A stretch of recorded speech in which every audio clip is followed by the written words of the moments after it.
What's up, everybody? What a cool game. I love games like that come right down to it, on the line, going for it. So I thought it kind of got set off in motion. Anger bangs a punt down to the 8. A couple cool defensive stops. Diggs on a big tackle. And what you probably don't know is on that third down play, the headsets went off. So we were not able to call in, a play like you normally would. So to add to it, like the extra chaos of that, which was awesome. And so you got a chance to, signal it in, try to go and get a call. And I thought Diggs made a really big tackle, at the end of the game. But that added a little bit of extra to make it a little more fun. So I'm sure it was out for both sides. Otherwise, our home field advantage would really be shitty. So I'm sure it was, because I saw them scrambling too. And so I knew both teams, didn't have, the helmet, player-to-helmet communication. But it was just, those are the games as a coach that you really enjoy. And you enjoy the fight and the strain that goes in for it. And I was proud of the guys, because I think you've heard me talk year 1 to year 2, there's an improvement. But I think that's the macro version. The micro version is game 1 to game 2 to improve on some things. And specifically, we wanted to improve upon, our edge setting in the run game. And I thought we made strides forward to that. We hope we could make more big plays, and we were able to do that, by having a chance to affect the quarterback some. The even better news is I think we can get a lot better. And, I think we're not near as good as we're going to be about taking the ball away and making that come alive. I'm pleased with where we're at on a tackling side of things, but there's still another place that we can go to, and I know we'll work our ass off to get there, much like the guys did this week. So it was, like I said, just one of the games that you really look back on and remember how much fun it is at the end when it's all on it, going for it. And that was just, I thought, just a really cool ending. Coming back from a long 19-play drive, where they scored and got the 2 points. So the very next drive after that one, you got to go get it on and do it in a really high fashion. I thought that spoke a lot to how tough this defense is and what they want to be about. And David Moore, Dallas Morning News. Quick follow on how that play got called, and then also you mentioned the turnovers, and we've asked you about those so much, but no plays over 20 yards yesterday. More 3 and outs, and just talk about balancing when you don't get the turnovers. Yes. This defense growing into doing that's that. Right. And so I sense they're going to come, but we just didn't force enough fumbles. I hope we had one that we knocked out, but we didn't get a chance to recover it. And I knew we would be tested these first couple of weeks. Just when you see who you're going to play, and they are as advertised in terms of being able to throw the ball. So. Against Tampa, I wasn't pleased in terms of how the first down wins, because we didn't really create a lot of opportunities to be aggressive and get into our rush to go. So being able to do that was a big piece to this, and certainly edge setting in the run game was part of that. So I thought the complementary part of those two things really worked out to play in a style that we would like to. Clarence up over Telegram. Just piggybacking on the run game and Diggs with the tackle. I don't know if last week they were running at him, and one criticism of his tackling, and for obviously you stopped the run better, but the physicality on that final tackle. Just talk about Diggs. Yeah. I think what impressed me so much on that one, aside from like it was chaos and I call this, and we're signaling to go, was just the aggressive nature to go finish. And to me, that's what a real competitor does when it's right there at the moment.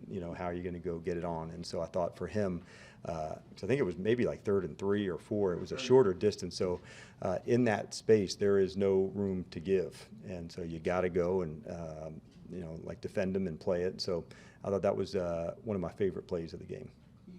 Have there been any talk about his tackling and physicality in the run game and any of that before? And was there some extra motivation here, or that just a game situation where you got to go regardless? Yeah, every situation, we cover a lot, and so tackling's a big piece of what we do. And so in this game, we had 3, and I think there's about 40 tackling ops. So tackling, I think it's important to know like how many did you miss and how many tackling chances did you have.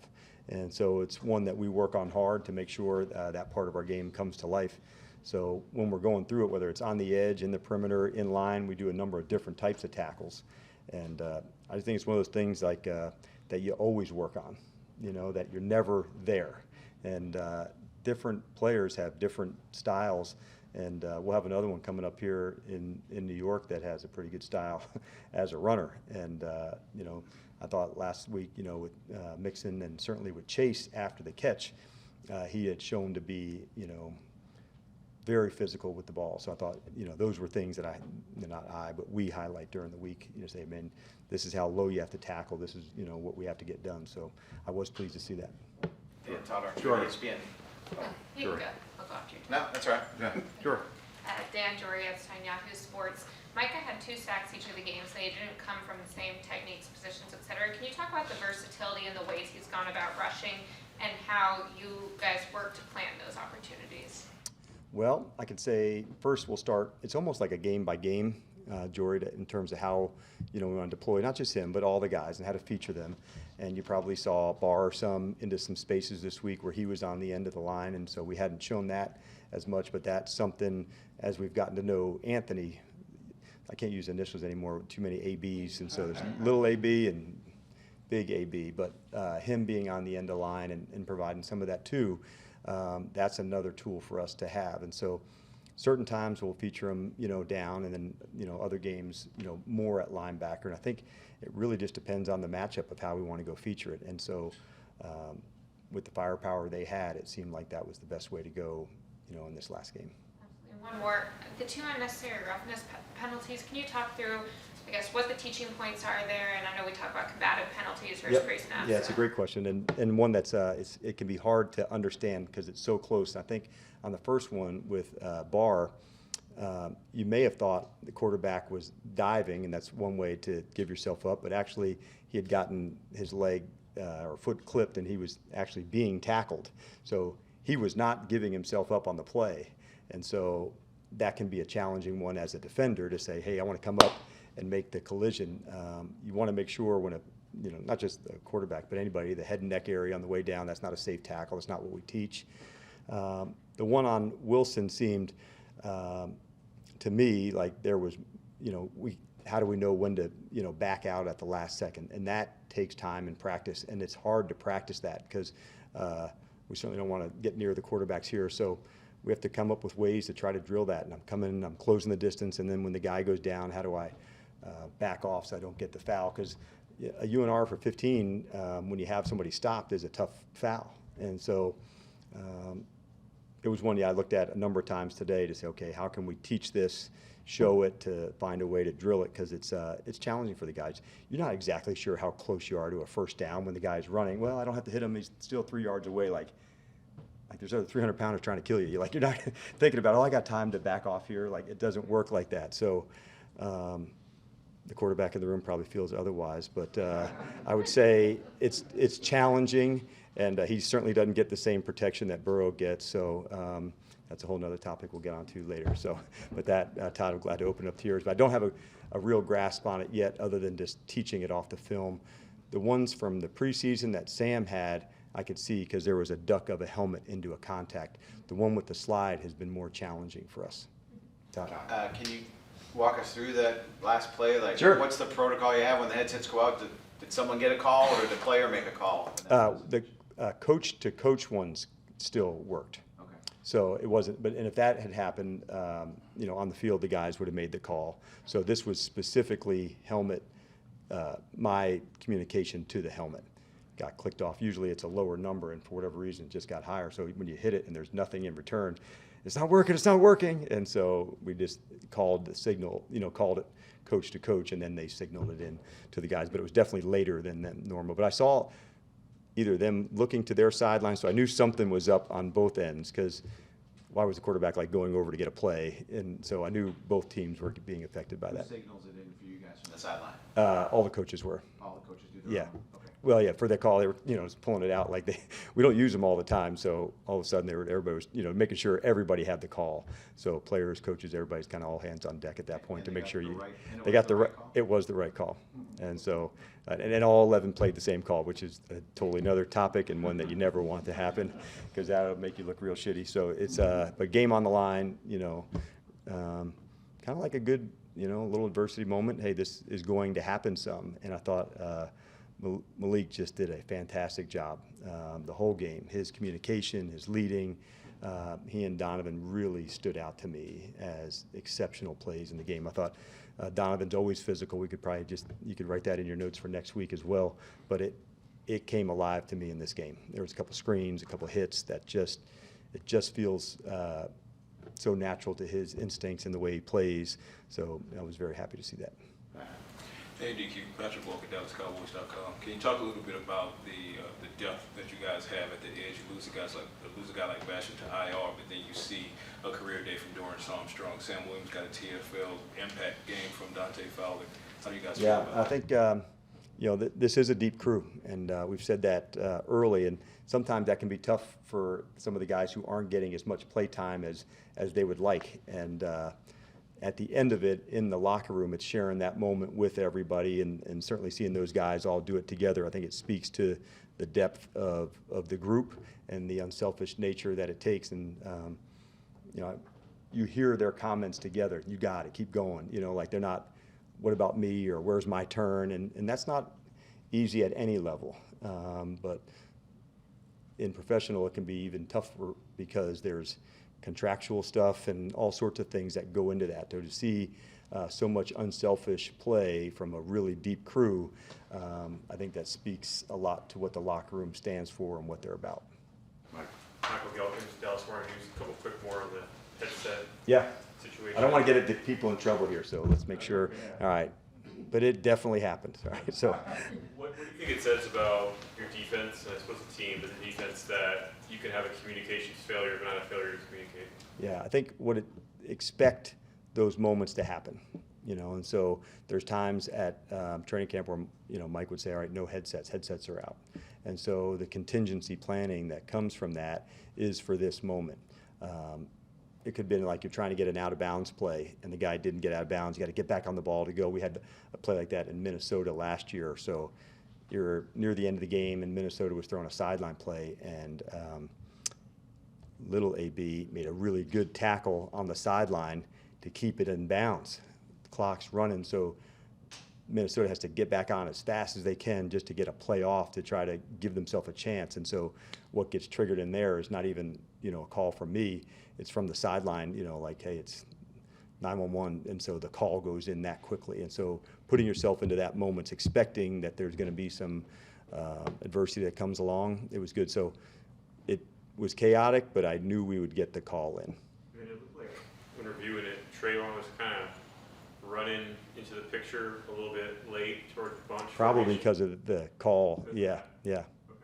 So just he was able to sort through the traffic and go to the flag. Yep. And sometimes in man-to-man, there's some calls that you make when there's two guys together, a stack, or three we call in a bunch, where sometimes you play them in and out, sometimes you lock on your player.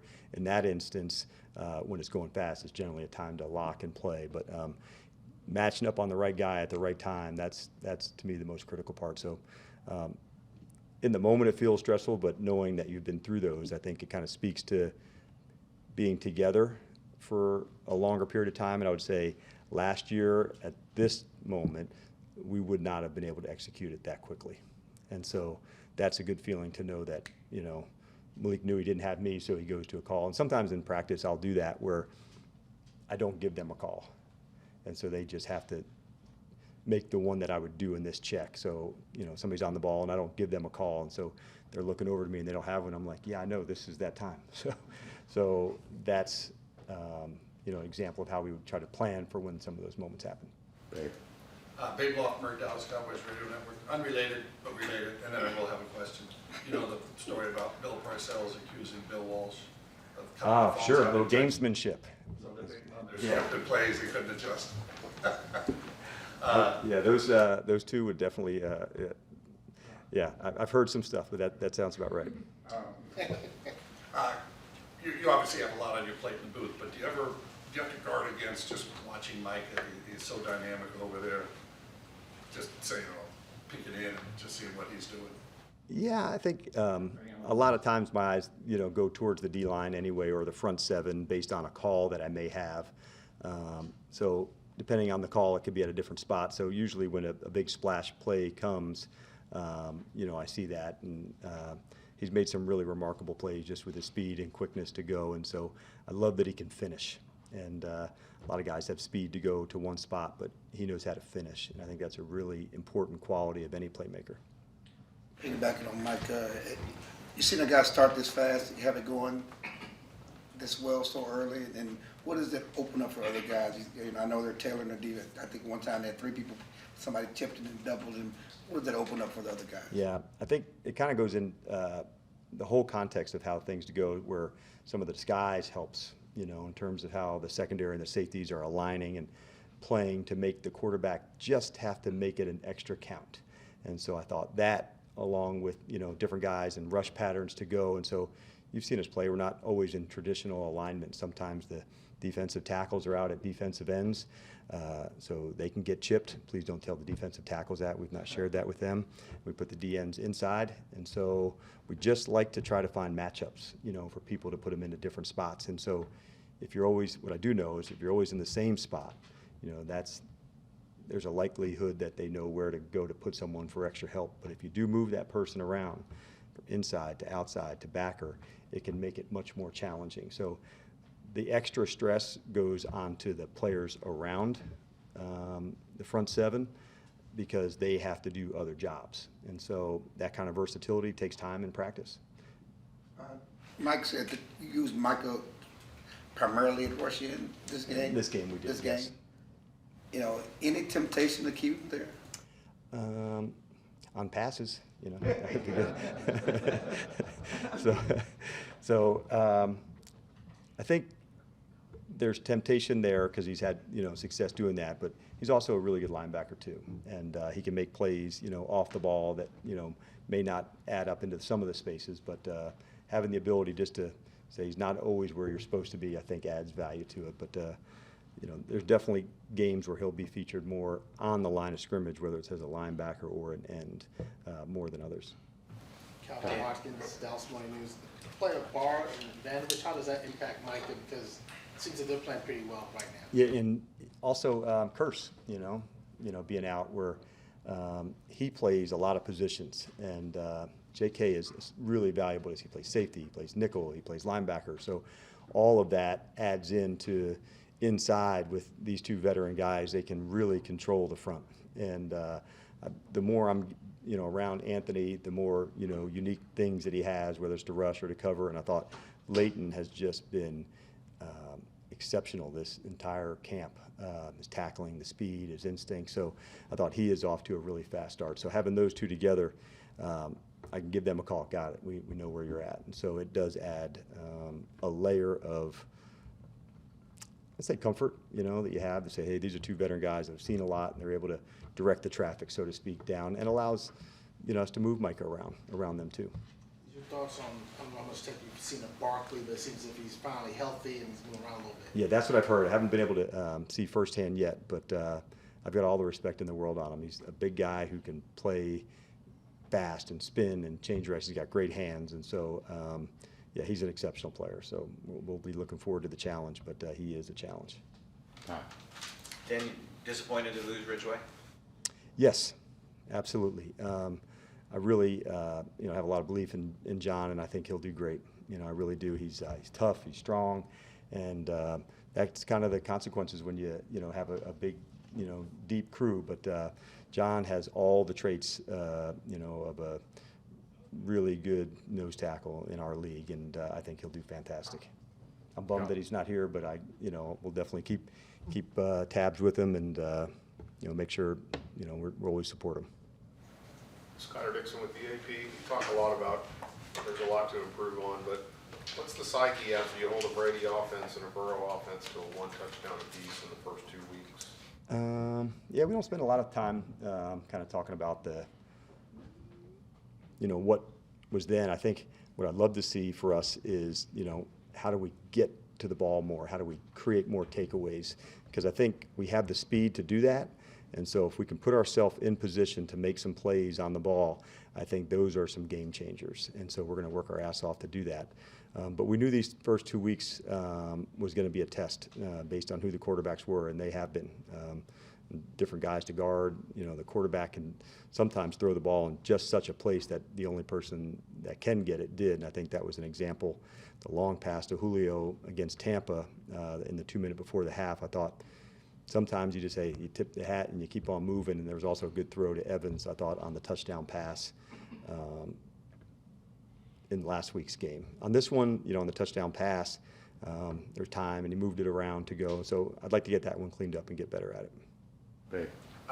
Dorrance Armstrong appeared to play very well against Tampa, then he comes back with 2 sacks yesterday, obviously. And do you see him? I mean, I know he's been here. He's not that 1 to 2 year guy.